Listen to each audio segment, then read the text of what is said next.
Muscular dystrophy. Chapter কত এটা?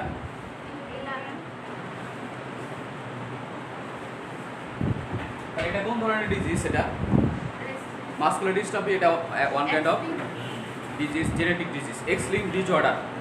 এবং এটা হচ্ছে রিসেসিভ ডিসঅর্ডার। মানে এক্স লিঙ্ক ডিজিজ মানে কি? যে সকল রোগ এক্স ক্রোমোজোম দ্বারা পরিবাহিত হয় তাকে এক্স লিঙ্ক ডিজিজ বলে। আমরা কত ক্লাসে পড়ছি? ক্লাস তো করো নাই। যে সকল রোগ এক্স ক্রোমোজোম, আমরা জানি মেল আর ফিমেলের মধ্যে এক্স ক্রোমোজোম মেলের ক্ষেত্রে একটা থাকে, ফিমেলের ক্ষেত্রে দুইটা থাকে। তো মাসকুলার ডিস্ট্রফি হচ্ছে এক্স ক্রোমোজোমের কোনো জায়গায় ঝামেলা হবে, নির্দিষ্ট পার্টিকুলার জিনের মধ্যে ঝামেলা হবে, যার জন্য কি হয় এই রোগগুলো হয়। এবং মাসকুলার ডিস্ট্রফি হচ্ছে মাসেলটা কেমন হয়ে যাবে? ডিস্ট্রফি হয়ে যাবে। ডিস্ট্রফি মানে কি? অকেজো হয়ে যাবে, মানে মাসেল কাজ করতে পারবো না, মাংস বেশি দুর্বল। মানে এই জেনেটিক ডিজিজ যাতে থাকবে ওদের মাসেলটা দুর্বল হবে, এই জন্য বলা হয় মাসকুলার ডিস্ট্রফি। তো ওদের সমস্যা কি হয়? অনেকগুলো টাইপ আছে মাসকুলার ডিস্ট্রফির, অনেকগুলো টাইপ আছে। তার মধ্যে সবচেয়ে ভয়াবহ হচ্ছে ডুশেনি মাসকুলার ডিস্ট্রফি। সবচেয়ে মারাত্মক কোনটা? ডুশেনি মাসকুলার ডিস্ট্রফি। ডুশেনি মাসকুলার ডিস্ট্রফি হচ্ছে সবচেয়ে মারাত্মক, সবচেয়ে মারাত্মক। বানান কি? বানানটা হচ্ছে ডুশেনি মাসকুলার ডিস্ট্রফি। সবচেয়ে মারাত্মক যেটা সেটা হচ্ছে ডুশেনি মাসকুলার ডিস্ট্রফি। তাহলে আমরা কি বললাম? ডুশেনি মাসকুলার ডিস্ট্রফি। তাহলে এবার সহায়িকার আছে একই, যেই লাও সেই করবে।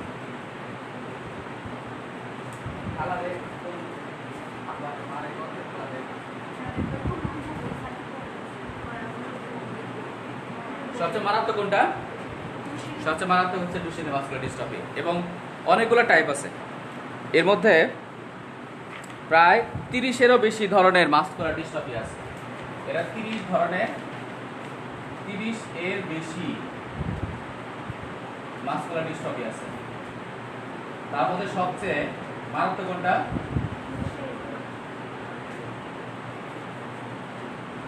ডিস্ট্রফি মানে কি? মাংস দুর্বল হয়ে যাওয়া। তবে সবচেয়ে মারাত্মক হচ্ছে ডুশেনি মাসকুলার ডিস্ট্রফি। এবং যদি ডুশেনি মাসকুলার ডিস্ট্রফি যদি হয় তাহলে এক পর্যায়ে সে তার নিজের কাজ করতে পারবে না, নর্মালি যে হাঁটা চলা করা এটা করতে পারবে না। এবং এক পর্যায়ে অটিজম হয়ে যাবে। এবং বয়স 30 যদি হয় তাহলে মারা যায়। বয়স 30-এর বেশি হলে এক্ষেত্রে বলছে যে যাদের পুরুষে আরেকটি এক্স ক্রোমোজোমের পরিবর্তে ওয়াই ক্রোমোজোমের থাকে, তাই মাসকুলার ডিস্ট্রফির জন্য দায়ী ডিস্ট্রফিন জিন এর কপি থাকে না। ডিস্ট্রফিন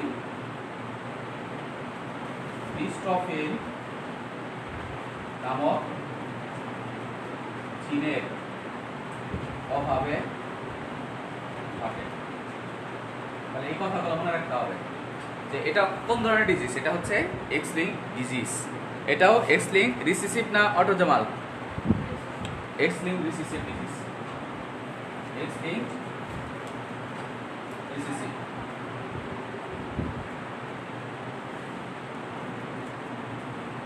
তাহলে আমরা বললাম যে মাসকুলার ডিস্ট্রফি হচ্ছে একটা x link recessive disease. X link মানে কি? এক্স ক্রোমোজোম দ্বারা হয়ে থাকে। আর রিসেসিভ মানে কি? প্রচ্ছন্ন অবস্থায় বৈশিষ্ট্য প্রকাশ পায়। মানে কারণ যদি এরকম থাকে এক্স আর এক্স, এ হচ্ছে ফিমেল, তাই না? ফিমেলের একটা ভালো আছে আর একটা খারাপ আছে, তাহলে সেক্ষেত্রে ফিমেলের সেক্ষেত্রে বাহক হবে।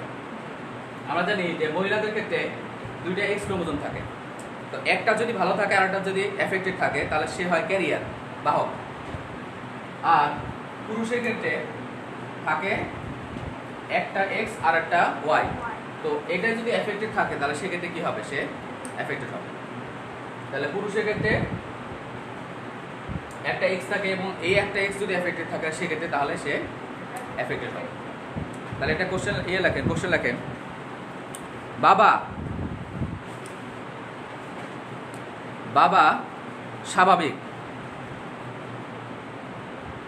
স্বাভাবিক কিন্তু মা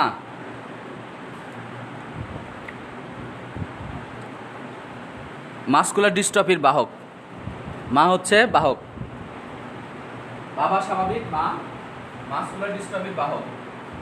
সেক্ষেত্রে সন্তানের প্রকৃতি কেমন হবে? মা হচ্ছে স্বাভাবিক, মা স্বাভাবিক, বাবা ডিস্ট্রফি মাসকুলার ডিস্ট্রফি বাহক। বাহক হলে তাদের সন্তানের প্রকৃতি কেমন হবে?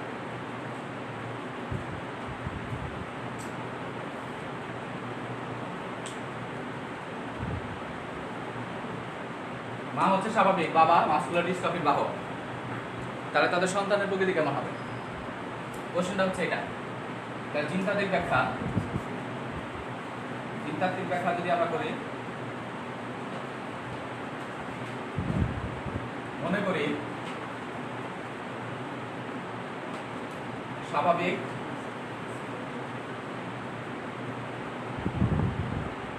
মায়ের জিনোটাইপ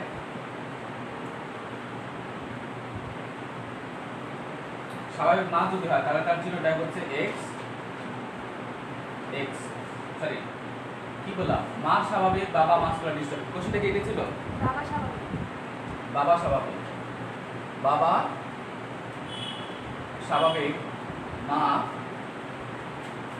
মা মাসকুলার ডিস্ট্রফির বাহক। তার স্বাভাবিক স্বাভাবিক বাবার জিনোটাইপ হবে এক্স ওয়াই, আর বাহক ডিস্ট্রফি মায়ের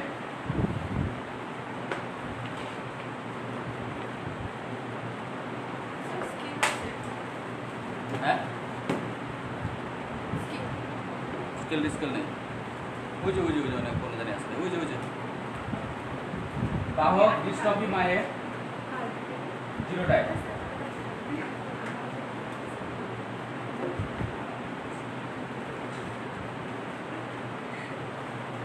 বাহক ডিস্ট্রফি মায়ের জিনোটাইপ হবে এক্স আর এক্স। এখন বুঝতে পারছো এটা? মানে একটা ভালো আর একটা খারাপ, এর জন্য বাহক। মেয়েরা নরমালি এই সকল রোগের বাহক হয়, কারণ একটা ভালো থাকে আর একটা এফেক্টে থাকে।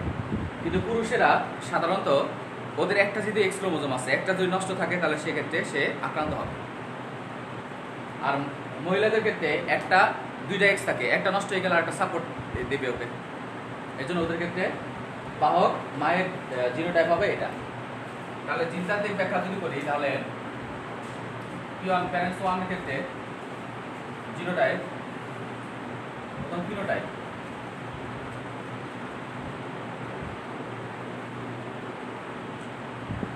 ফিনোটাইপ হচ্ছে বাবা স্বাভাবিক ক্রস মা হচ্ছে বাহক। ওদের জিনোটাইপ কি হবে? জিনোটাইপ হবে বাবা স্বাভাবিক যেহেতু, তাহলে এক্স ওয়াই ক্রস একটা এক্স আর একটা এক্স। তাহলে এখান থেকে গ্যামেটগুলো কি হবে? গ্যামেটগুলো হবে এক্স ওয়াই, এখান থেকে গ্যামেটগুলো হবে বড় এক্স ছোট ওয়াই। তাহলে ওই ক্ষেত্রে গ্যামেট হবে এক্স ওয়াই, ওই ক্ষেত্রে গ্যামেট হবে এক্স ওয়াই। তাহলে এর সাথে এই যদি ক্রস হয় তাহলে কি হবে? বড় এক্স এর সাথে এটা যদি ক্রস হয় বড় এক্স ছোট এক্স, এর সাথে এটা যদি হয় বড় এক্স বড় ওয়াই, এর সাথে এটা যদি হয় ছোট এক্স বড় ওয়াই।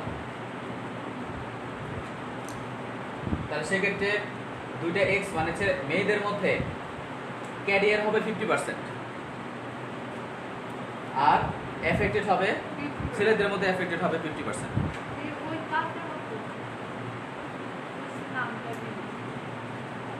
F1 জনুতে মেয়েদের 50% বাহক, আর ছেলে সন্তানের ছেলে সন্তানের 50% হবে আক্রান্ত। মেয়েদের ক্ষেত্রে হবে বাহক 50% আর ওদের ক্ষেত্রে হবে আক্রান্ত। কত পার্সেন্ট? 50% হবে আক্রান্ত।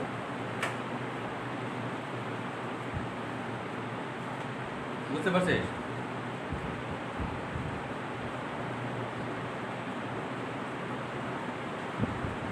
লেখা শেষ নেই, সমস্যা নাই, সময় নেই, টাইম নেই না। হ্যাঁ সময় নেই।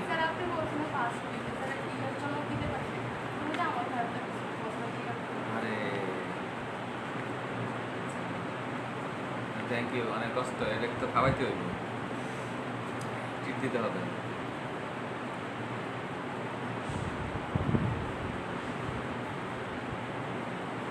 ঠিক আছে, থ্যাংক ইউ, ভালো হয়েছে। ওকে রাখেন, সমস্যা নাই, আরো এক সপ্তাহ সময় দিলাম। এ বুঝতে পারছো? এ তুমি বুঝতে পারছো? হ্যাঁ, এটা আমাকে বুঝাও তো, একটু বলো। তাহলে বাবা স্বাভাবিক মানে কি, ওর হচ্ছে দুইটা, একটা এক্স ক্রোমোজোম আছে, ওর ভালো, আর মা হচ্ছে বাহক মানে কি একটা ভালো একটা খারাপ। এই জন্য এই যে ছোট অবস্থায়, প্রচ্ছন্ন অবস্থায় যেহেতু এরা এফেক্টেড হয়, এই জন্য ছোট অবস্থায় যখন জিনগুলো যখন প্রচ্ছন্ন থাকে তখন এই বৈশিষ্ট্যগুলো আসে। এর জন্য আমরা ছোট করে লিখছি। তাই এখান থেকে গ্যামেটগুলো কি হবে, এক্স আর ওয়াই আলাদা হয়ে যাবে। আমরা জানি মিয়োসিস ডিভিশনে কি হয়, গ্যামেট আলাদা হয়ে যায়, ওর গ্যামেটটাও এটাও আলাদা হয়, এই ক্রোমোজোমগুলো আলাদা হয়ে যাবে। এ এখানে আসবে, ও এখানে আসবে, ভিন্ন ভিন্ন গ্যামেটে চলে যাবে। তাহলে এই গ্যামেট যদি ওর সাথে ফিউজ হয় তাহলে হবে এক্স এক্স। এ যদি ছোটটার সাথে হয় তাহলে বড় এক্স ছোট ওয়াই হবে। কথা বুঝছো না? মানে এই যেটা, এটা যদি বড়টার সাথে যায় তাহলে বড় এক্স, আর এটা যদি ছোটটার সাথে যায় বড় এক্স ছোট ওয়াই, ছোট এক্স। আবার এ এর সাথে যেতে পারে, আবার এ এর সাথে যেতে পারে, তাহলে হবে হচ্ছে এক্স ওয়াই, ছোট এক্স বড় ওয়াই। আবার তাহলে দেখা যাচ্ছে আমাদের ওদের সন্তান যারা হবে, ছেলে যদি হয় তাহলে ছেলে যদি হয় একটা এক্স ভালো আর অন্য জনের এক্স এফেক্টেড, তাহলে এই ক্ষেত্রে এটা হবে আক্রান্ত, আর এই ক্ষেত্রে এটা হবে স্বাভাবিক। দ্যাট মিন্স ছেলে সন্তানের মধ্যে 50% হবে ভালো আর 50% হবে এফেক্টেড। আর মেয়ের সন্তানের মধ্যে এই দুইটা ভালো, এটা ভালো আর এটা হচ্ছে বাহক, তাহলে মেয়ের সন্তানের মধ্যে 50% হবে বাহক। আচ্ছা, আমাদের আর একটা টপিক আছে, সেটা হচ্ছে ব্লাড গ্রুপ।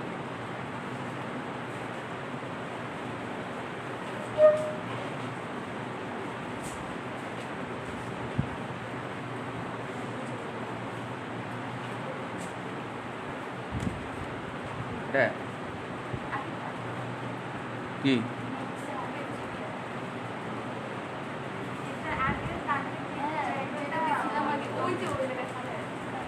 ও আচ্ছা, ওটা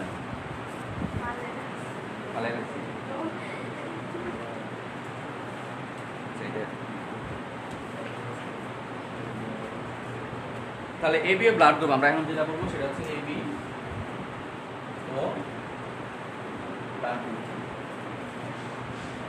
তারপরে একটা হামিদা করে দিলাম, সবাইকে একটা একটা করে দিব, টান হয় একটা করবে।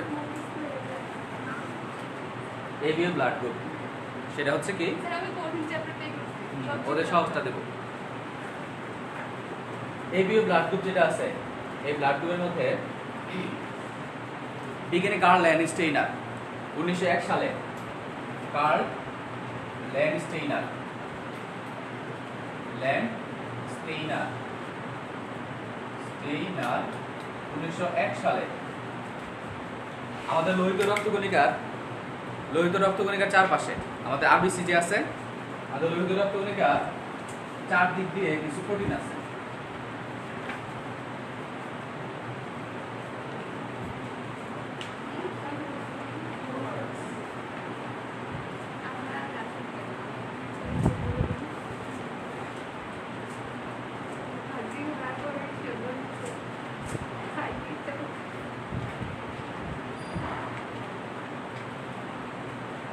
আমাদের লোহিত রক্তকণিকার চারপাশে আমাদের লোহিত রক্তকণিকার চারপাশে কিছু প্রোটিন আছে, মেমব্রেন। আরবিসি যে আছে, আরবিসির চারপাশে কিছু ধরনের মেমব্রেনের মধ্যে প্রোটিন আছে, ঝিল্লির মধ্যে। তো কার্ল ল্যানিস্টাইনার দেখলো যে কিছু কিছু মানুষের এ প্রোটিন আছে, কিছু কিছু মানুষের বি প্রোটিন আছে, আবার কিছু কিছু মানুষের এবি দুটোই আছে, কিছু মানুষের এবি কিছুই নেই। তো এদের একটা বৈশিষ্ট্য হচ্ছে এরা অ্যান্টিজেনিসিটি আছে, মানে আমাদের দেহের মধ্যে সব পদার্থের মধ্যে অ্যান্টিজেনিসিটি নাই। মানে আমি যদি মানে অ্যান্টিজেন কাকে বলো, হোয়াট ইজ অ্যান্টিজেন, তাহলে এটা লেখেন এই খাতায়, লেখেন যে ওই যে আমি যেটা লিখি সেটা লেখেন। কার্ল ল্যানিস্টাইনার 1901 সালে মানুষের লোহিত রক্তকণিকার, কার্ল ল্যানিস্টাইনার 1901 সালে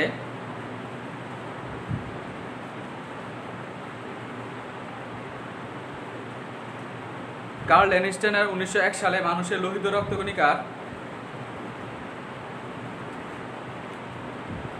কার্ল ল্যানিস্টাইনার 1901 সালে মানুষের লোহিত রক্তকণিকার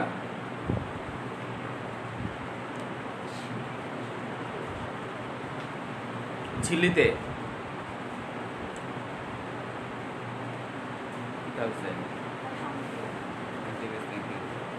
মানুষের লোহিত রক্তকণিকার ঝিল্লিতে এক ধরনের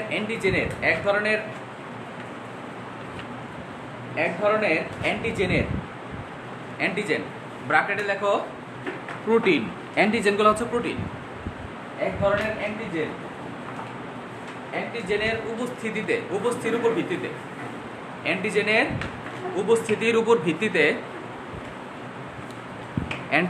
উপস্থিতির উপর ভিত্তিতে কার্ল ল্যানিস্টাইনার 1901 সালে মানুষের লোহিত রক্তকণিকার ঝিল্লিতে এক ধরনের অ্যান্টিজেনটা কি, এক ধরনের অ্যান্টিজেনটা প্রোটিন, অ্যান্টিজেনের উপস্থিতির উপর ভিত্তিতে এবিও ব্লাড গ্রুপ করেন। এখন নিচে স্টার দিয়ে লেখো যে অ্যান্টিজেন হলো সেই সকল পদার্থ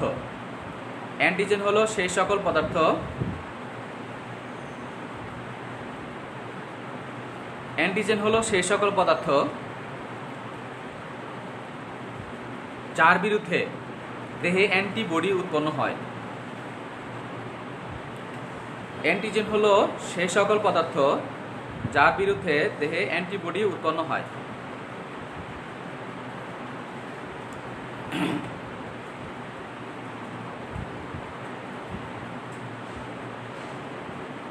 দ্যাট মিনস অ্যান্টিজেন, তোমার দেহের মধ্যে যদি কোনো অ্যান্টিজেন থাকে তাহলে তার বিরুদ্ধে অ্যান্টিবডি তৈরি হবে।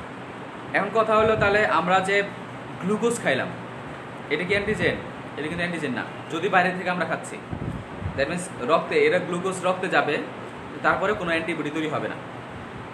আবার আমি যদি প্রোটিন খাই অথবা চর্বি খাই, ভিটামিন খাইলাম, এর বিরুদ্ধেও কোনো অ্যান্টিবডি তৈরি হবে না।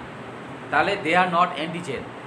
অ্যান্টিজেন যদি আমার দেহের মধ্যে নাক দিয়ে যদি কোনো করোনা ভাইরাস ঢুকে, তাহলে আমার শরীরে অ্যান্টিবডি তৈরি হবে, তাহলে করোনা ভাইরাস হচ্ছে একটা অ্যান্টিজেন। দ্যাট মিনস যেই সকল পদার্থ দেহের মধ্যে ঢুকলে আমাদের শরীরে অ্যান্টিবডি তৈরি হয়, দে আর কল্ড অ্যান্টিজেন। তাহলে অ্যান্টিজেন, তারপরে ল্যানিস্টাইনারের মতে লেখো, ল্যানিস্টাইনারের মতে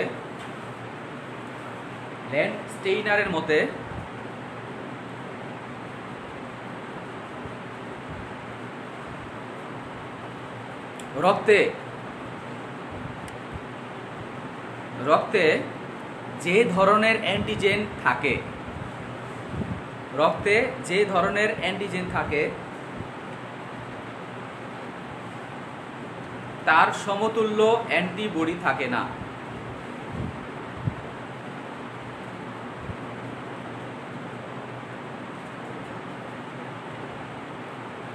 রক্তে যে ধরনের অ্যান্টিজেন থাকে তার সমতুল্য, মানে ব্র্যাকেটে লেখো করেসপন্ডিং মানে কি, ওর সাথে ওর, মানে হচ্ছে ক্লাস 9 একটা আর একটা ক্লাস 9 একটা আর একটা করেসপন্ডিং, মানে তোমরা ব্যাচমেট, একটা আর একটা করেসপন্ডিং, কিন্তু একজন আরেকজনের সমান না। দ্যাট মিনস করেসপন্ডিং অ্যান্টিবডি থাকে না, করেসপন্ডিং বা সমতুল্য অ্যান্টিবডি থাকে না। মানে মানে হচ্ছে কারো শরীরে যদি এ অ্যান্টিজেন থাকে তাহলে তার বিটা অ্যান্টিবডি থাকবে। কারো শরীরে যদি এ অ্যান্টিজেন থাকে তাহলে কখনো এ অ্যান্টিবডি থাকবে না, থাকবে তাহলে কি তার পরেরটা এ অ্যান্টিবডি না থেকে থাকবে বিটা। তাহলে কারো শরীরে যদি বি অ্যান্টিজেন থাকে তাহলে বলো বলো গোপাল বলো, বি অ্যান্টিজেন থাকে তাহলে তার অ্যান্টিবডি কোনটা থাকবে? আলফা। সেক্ষেত্রে আলফা অ্যান্টিবডি, সেক্ষেত্রে তার অ্যান্টিবডি হবে আলফা। কারো শরীরে যদি এ বি দুইটা অ্যান্টিজেন থাকে তাহলে তার অ্যান্টিবডি থাকবে, তাহলে অ্যান্টিজেন কোনটা হবে? আলফা বিটা দুইটা অ্যান্টিবডি থাকবে। আর কারো শরীরে যদি নো অ্যান্টিজেন তাহলে আলফা অ্যান্টিজেন থাকলে নো অ্যান্টিবডি। কিন্তু ওর যদি কোনো অ্যান্টিজেন না থাকে তাহলে আলফা বিটা অ্যান্টিবডি থাকবে। মানে যে অ্যান্টিজেন আছে তার জন্য কোনো অ্যান্টিবডি থাকবে না, তাহলে কি হবে? অ্যান্টিজেনের জন্য যদি অ্যান্টিবডি থাকে তাহলে কি হবে? অ্যান্টিজেন অ্যান্টিবডি রিঅ্যাকশন করবে। কথা বলছো না? তাহলে এর জন্য এ অ্যান্টিজেনের জন্য কখনো এ অ্যান্টিবডি থাকবে না। তাহলে এ অ্যান্টিজেনের জন্য থাকবে কি? Beta antibody. আর বি অ্যান্টিজেনের জন্য থাকবে আলফা অ্যান্টিবডি। আর এ বি দুইটার জন্য থাকবে কোনো ধরনের অ্যান্টিবডি থাকবে। তাহলে কোনো ধরনের অ্যান্টিজেন যদি না থাকে তাহলে সেক্ষেত্রে দুইটা অ্যান্টিবডি থাকবে। তাহলে ব্লাড গ্রুপ কোনটা হবে? তাহলে আমরা যে ব্লাড গ্রুপগুলো করি এটা মূলত অ্যান্টিজেনের উপর ভিত্তি করে, নট অ্যান্টিবডি। অ্যান্টিজেনের উপর ভিত্তি করে আমরা মানে ব্লাড গ্রুপ নির্ণয় করি। তাহলে এ অ্যান্টিজেন যদি থাকে তাহলে ব্লাড গ্রুপ কোনটা হবে? তাহলে এ ব্লাড গ্রুপ হবে। আর অ্যান্টিজেনের উপর ভিত্তি কইরা ব্লাড গ্রুপগুলো হয়। আর কারো যদি বি অ্যান্টিজেন থাকে তাহলে তার ব্লাড গ্রুপ কোনটা হবে? তার ব্লাড গ্রুপ হবে বি ব্লাড গ্রুপ। আর কারো যদি এ বি দুইটাই থাকে তাহলে এ বি ব্লাড গ্রুপ। আর কারো যদি কোনো ধরনের অ্যান্টিজেন না থাকে তাহলে হবে ও ব্লাড গ্রুপ।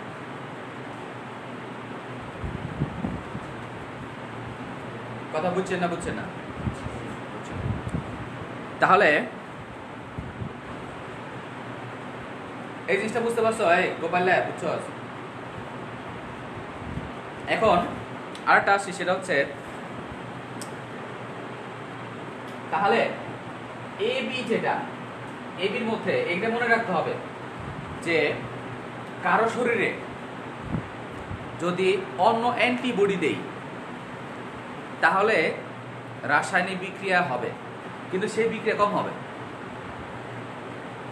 মানে হচ্ছে তোমার 10 লিটার দুধের মধ্যে আমি একটু লেবুর রস দিলাম, তাহলে কি হবে? সম্পূর্ণ দুধ বলে হয়ে যাবে, নষ্ট হয়ে যাবে। কিন্তু আমি 10 ml লেবুর রসের মধ্যে যদি 1 ফোঁটা দুধ দেই তাহলে সেক্ষেত্রে ক্ষতি কোন দিকে বেশি হবে?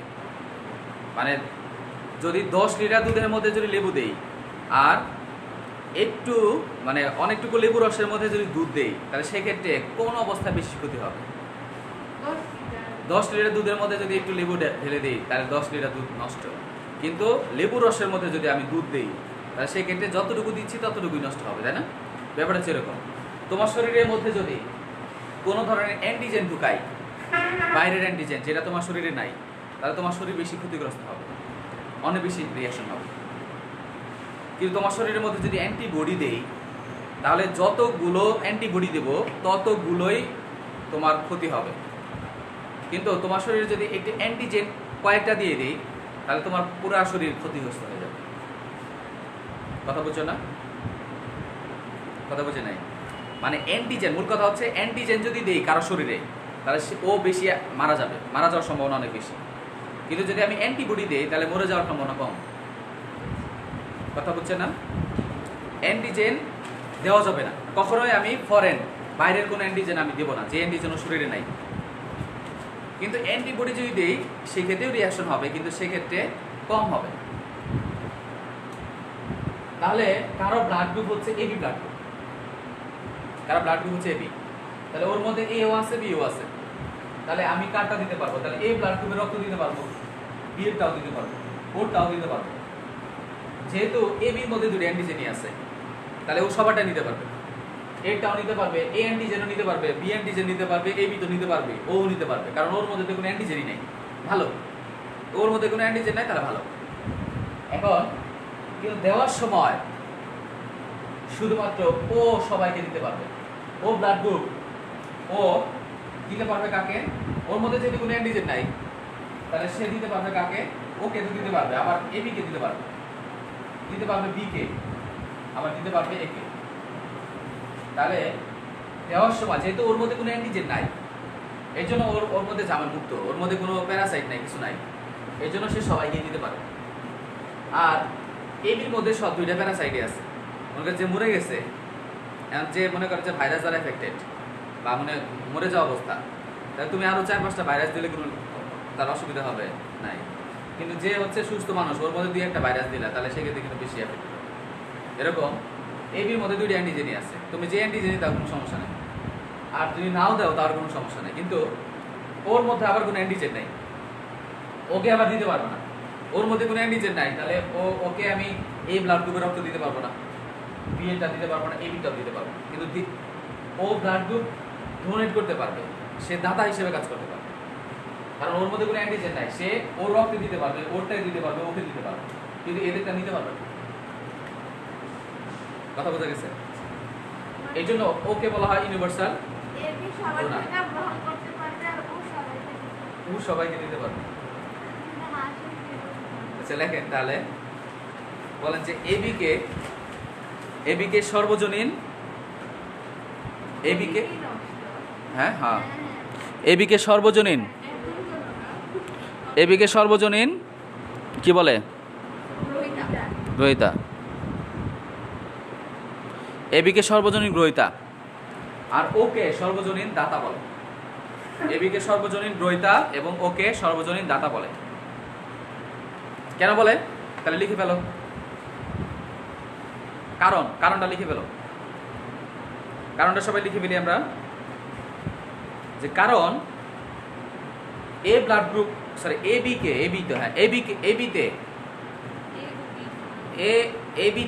ব্লাড গ্রুপে এ এবং বি দুটি অ্যান্টিজেনই থাকে, এ এবং বি দুটি অ্যান্টিজেনই থাকে, দু ধরনের অ্যান্টিজেনই থাকে।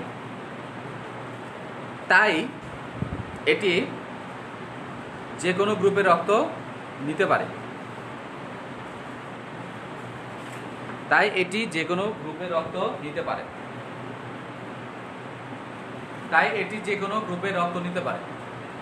কিন্তু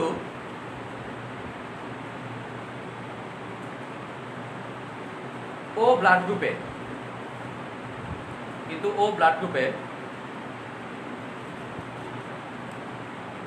কোনো অ্যান্টিজেন থাকে না,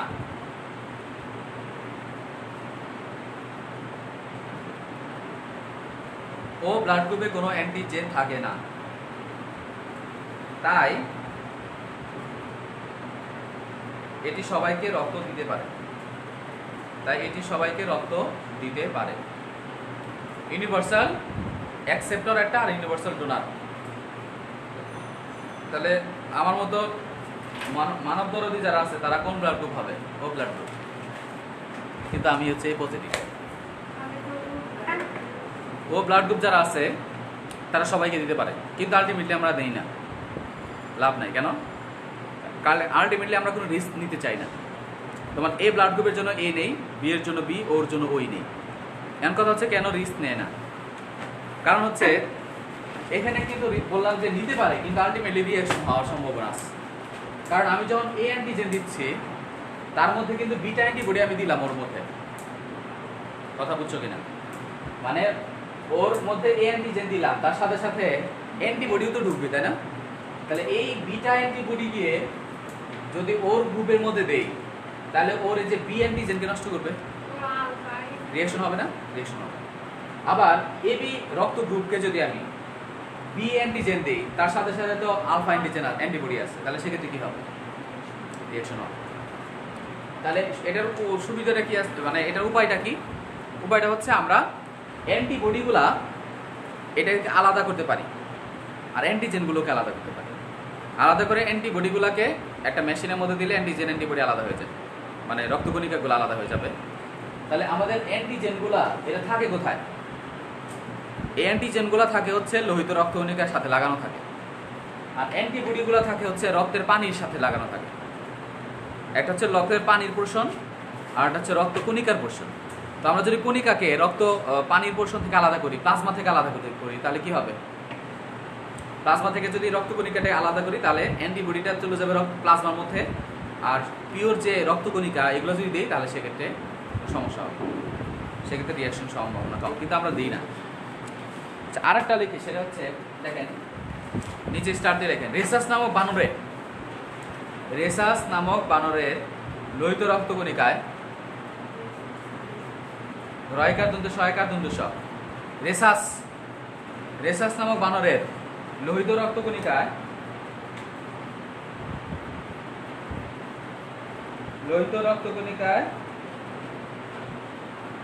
রক্তকণিকার ঝিলিতে এক ধরনের অ্যান্টিজেন দেখতে পান। কে দেখতে পান? ল্যানিস্টেইনার। কার্ল ল্যানিস্টেইনার সে আবারও দেখলো যে রেসাস নামক একটা বানর আছে, এই বানরের লোহিত রক্তকণিকায় এক ধরনের অ্যান্টিজেন আছে। তাহলে ওই বানরের নাম কি? রেসাস বানর।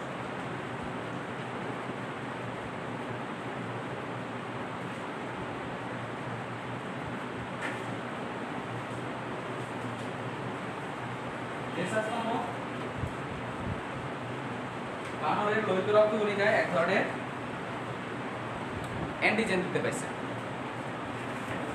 তো কোন ধরনের অ্যান্টিজেন দেখতে পাইছে? আচ্ছা, এই ধরনের অ্যান্টিজেন সে দেখলো মানুষের মধ্যেও আছে, ম্যাক্সিমাম মানুষের ক্ষেত্রে এই ধরনের অ্যান্টিজেন আছে। তো এই অ্যান্টিজেনের উপস্থিতির এবং অনুপস্থিতির উপর ভিত্তি করে সে ব্লাড গ্রুপ করছে যে যাদের রেসাস ফ্যাক্টর আছে, এই সকল অ্যান্টিজেন যাদের মাঝখানে আছে দে আর কল পজিটিভ। আমরা বলি না এবি পজিটিভ, পজিটিভ হচ্ছে এটা। তাহলে লেখেন, কথাটা লেখেন যে দেখতে পান মানুষের লোহিত রক্তকণিকায়ও একই ধরনের অ্যান্টিজেন থাকে। একই ধরনের অ্যান্টিজেন কাদের আছে? মানুষের মধ্যেও আছে। মানুষের লোহিত রক্তকণিকাতে এরকম অ্যান্টিজেন আছে। একে রেসাস ফ্যাক্টর বলে। এই ফ্যাক্টরের নাম কি? Rhesus factor.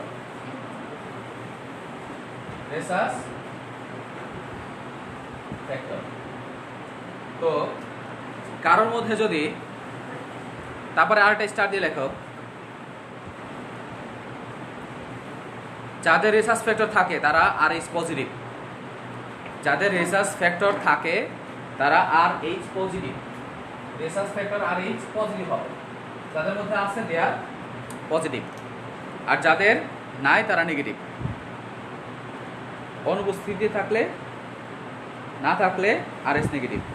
নিচে স্টার দিয়ে লেখো RH পজিটিভ একটি প্রকট বৈশিষ্ট্য। RH পজিটিভ একটি প্রকট বৈশিষ্ট্য। প্রকট মানে কি? প্রকট মানে হচ্ছে যে প্লাস আর মাইনাস যদি হয় তাহলে তার সন্তান হবে প্লাস। বাবা প্লাস মা মাইনাস, তাহলে তার সন্তান অবশ্যই প্লাস হবে। কারণ প্লাসটা হচ্ছে প্রকট, মানে যে কোনো একটা, ওই যে প্লাস মাইনাসে আমরা কি বলছি মাইনাস না, কিন্তু সেক্ষেত্রে হবে প্লাস মাইনাসে প্লাস। যে কোনো একজন প্লাস থাকলেই হবে প্লাস। তাহলে RH প্লাস পজিটিভ একটি প্রকট বৈশিষ্ট্য। মানে কি? এটার অর্থ কি? যে বাবা মা যে কোনো একজন পজিটিভ হইলে তার সন্তান পজিটিভ হবে। তাহলে এর জন্য নেগেটিভ রক্ত পাওয়া যায় না। যত নেগেটিভ রক্ত আছে সব রক্তগুলা কেমন, মানে কিছু জনগোষ্ঠীর মধ্যে আছে, পাইরেনিসদের বাস, তারপরে কিছু ওই যাযাবর জনগোষ্ঠীর মধ্যে, ককেশিয়ান কিছু জনগোষ্ঠী আছে, এদের মধ্যে ম্যাক্সিমাম হচ্ছে নেগেটিভ থাকে। কিন্তু আমাদের যারা আছে আমাদের ম্যাক্সিমাম পজিটিভ হয়। তাহলে নেগেটিভ রক্ত যেহেতু পাওয়া যায় না, এর জন্য যত নেগেটিভ রক্ত সেগুলো রেয়ার। কেন রেয়ার? কারণ নেগেটিভ রক্ত নর্মালি হয় না। কেন হয় না? কারণ কখন হবে? যদি বাবা মা দুইজনে যদি নেগেটিভ হয় সেক্ষেত্রে নেগেটিভ হবে। এর জন্য নিজের ব্লাড গ্রুপ নেগেটিভ কারণ তো নাই, তাই না? কারণ সবই পজিটিভ হবে, আস্তে আস্তে সব পজিটিভ হয়ে যাবে দেখবেন। তাহলে এখন কথা হচ্ছে যে এই যে RH পজিটিভের জন্য 3টা জিন দায়ী থাকে, এটাকে আমরা CDE অথবা প্রচ্ছন্ন CDE দ্বারা প্রকাশ করা হয়। তাহলে দেখেন যে RH পজিটিভের RH ফ্যাক্টরের জন্য 3 জোড়া জিন দায়ী থাকে।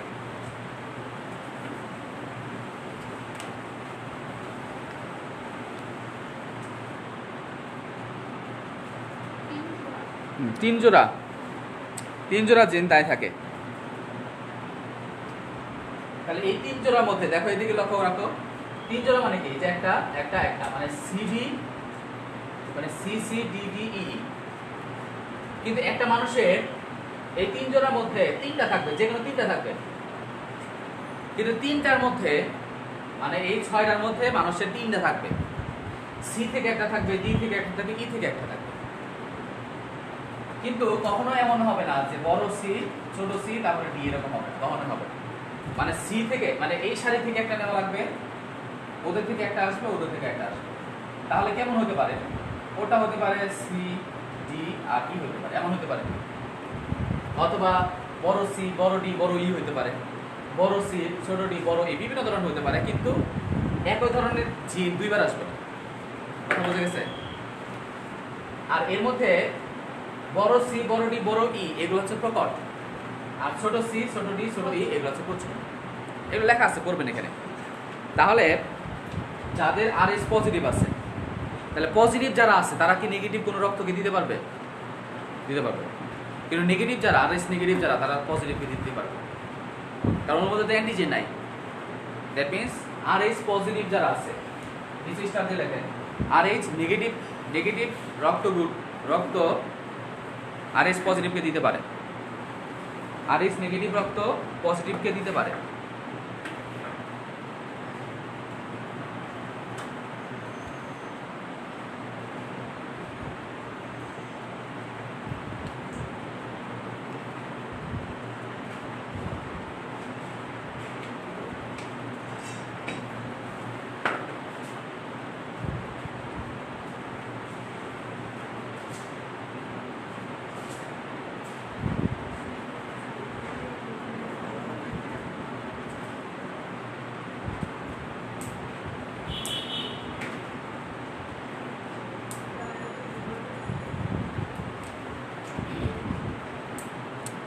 কি RH পজিটিভ যারা আছে তারা নেগেটিভকে দিতে পারবে, কিন্তু নেগেটিভ যারা আছে তারা পজিটিভকে দিতে পারবে। তাহলে এখানে একটা সমস্যা হয়। সমস্যা কি? সেটা হচ্ছে বাবা যদি RH পজিটিভ হয়, মা যদি RH নেগেটিভ হয়, তাহলে তার সন্তান কেমন হবে? তাহলে তার সন্তান পজিটিভ হবে। আর এই সন্তান থাকবে মায়ের পেটে না বাবার পেটে? মায়ের পেটে থাকবে। তো এখন ডিউরিং প্রেগনেন্সি কোনো সমস্যা হবে না, কিন্তু এই কোশ্চেন কিন্তু ভাইভাতে জিজ্ঞেস করে। মানে বাবা RH প্লাস, মা RH নেগেটিভ, তাহলে তার সন্তান যদি হয় তাহলে অবশ্যই প্লাস হবে, তাই না? ঠিক আছে না? প্লাস হবে, কারণ প্লাসটা হচ্ছে প্রকট বৈশিষ্ট্য। তাহলে RH প্লাস যুক্ত যে ফিটাস আছে, এই ফিটাসটা থাকবে কার কোলে? মায়ের পেটের মধ্যে থাকবে। কিন্তু এই ফিটাসের রক্ত কিন্তু মায়ের রক্তের সাথে মিশে না কখনোই, এটা মনে রাখতে হবে। কখনোই এই ফিটাস বা ভ্রূণের রক্ত মায়ের রক্তের সাথে কখনো মিক্স হবে না। এক্সচেঞ্জ হতে পারে, মানে নিউট্রিশনগুলো এক্সচেঞ্জ হবে, কিন্তু রক্ত কখনো একসাথে মিলে যাবে না। ওপেন কোনো সিস্টেম নাই, এখানে ব্যারিয়ার আছে। তাহলে প্রেগনেন্সি টাইমে কোনো সমস্যা হবে না। বাট প্রবলেম হবে কোথায়? যখন ডেলিভারি হবে, ডেলিভারি টাইমে কি হয়? অমরা বের হয়ে আসে, তাই না? অমরা যখন বের হয়ে আসে তখন এই অমরা দিয়ে কিছু রক্ত যখন আমরা নাভি কেটে দিই, তখন দেখা যায় ফিটাসের কিছু রক্ত মায়ের দেহে চলে যায়। চলে যখন যাচ্ছে তখন মায়ের দেহে যখন এই পজিটিভের রক্ত মায়ের দেহে গেছে, মা হচ্ছে প্লাস মাইনাস, আর ও শরীরে আসলো কি প্লাস রক্ত, তাহলে সেক্ষেত্রে একটা অ্যান্টিবডি তৈরি হয়ে থাকে মায়ের দেহে। তো অ্যান্টিবডি তৈরি হওয়ার জন্য আবার শরীরে সময় লাগে 14 দিন। তাহলে এই 14 দিন ধরে কি বাচ্চাটা বেরিয়ে আসবে না 36 ঘন্টার মধ্যে হবে?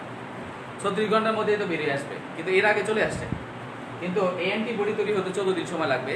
তাহলে প্রথম বাচ্চা যে প্রসব হবে থেকে দ্বিগুণ সমস্যা হবে। কিন্তু এই অ্যান্টিবডিটা দেহের মধ্যে 2 বছর থাকবে, 1.5 বছর 2 বছর থাকে। তো এই 1.5-2 বছরের মধ্যে যদি আরও সেই সন্তান নেয়, তাহলে সেক্ষেত্রে ওই সন্তান হবে বিকলাঙ্গ হবে, না হয় অ্যাবর্শন হবে, না হয় জন্ডিস নিয়ে জন্মগ্রহণ করবে। এটাকে বলা এরিথ্রোব্লাস্টোলিস ফিটালিস।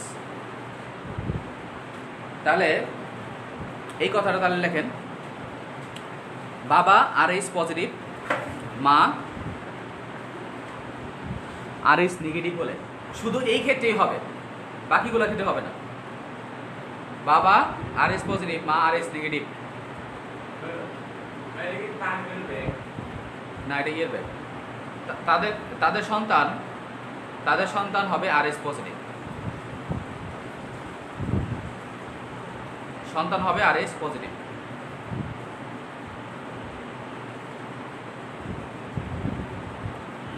তারপর লেখা প্রথম সন্তানের ক্ষেত্রে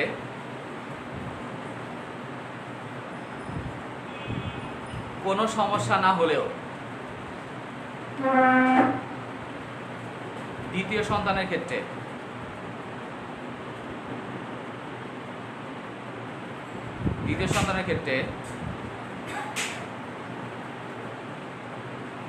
জন্মগত ত্রুটি জন্ডিস বিকলাঙ্গ হয়ে জন্মাতে পারে। জন্ডিস জন্মগত ত্রুটি অথবা বিকলাঙ্গ হয়ে জন্মাতে পারে। একে এরিথ্রোব্লাস্টোসিস ফিটালিস বলে। একে এরিথ্রোব্লাস্টোসিস, এরিথ্রো মানে কি? এরিথ্রো মানে লোহিত রক্তকণিকা, এরিথ্রোব্লাস্টোসিস ফিটালিস। একে এরিথ্রোব্লাস্টোসিস ফিটালিস বলে। একে এরিথ্রোব্লাস্টোসিস ফিটালিস বলে।